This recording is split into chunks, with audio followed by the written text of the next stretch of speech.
Isang mapagpalang araw sa inyong lahat mga kalingap. Nabigla ang buong team ng kalingap sa biglaang pagbitaw ni Erica.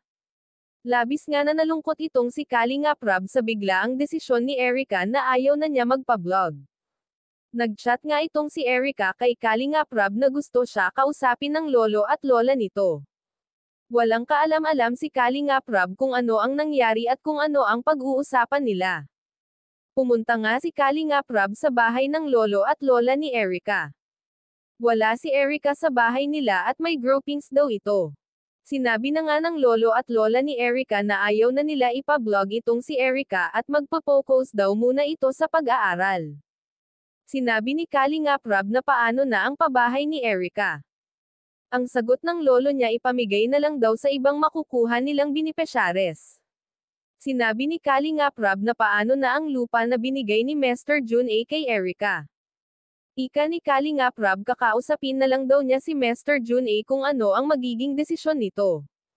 Labis ang pagkalungkot ni Kalingap Rab sa mga nangyari.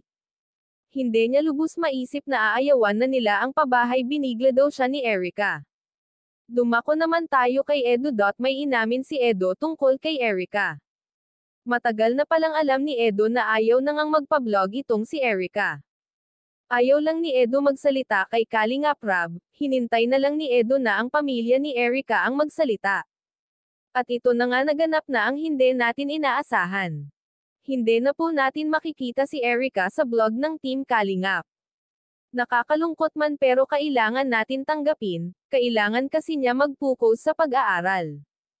Hindi alam ni Kalingap Rab kung bakit ganon kabilis ang mga desisyon nila, tanging si Erica lamang ang nakakaalam kung bakit bigla na lang siyang umayaw, kahit si Edo ay nalulungkot sa mga naging desisyon nila, hindi pa daw sila nag-uusap ng personal dahil napaka-busy daw ni Erica, panigurado marami ang malulungkot sa ginawang desisyon ni Erica. Hanggang dito na lang ang update ko mga ka-viewers, huwag po natin kalimutan suportahan ang ama ng Kalingap na si Val Santos Matubang at Kalingap Rab.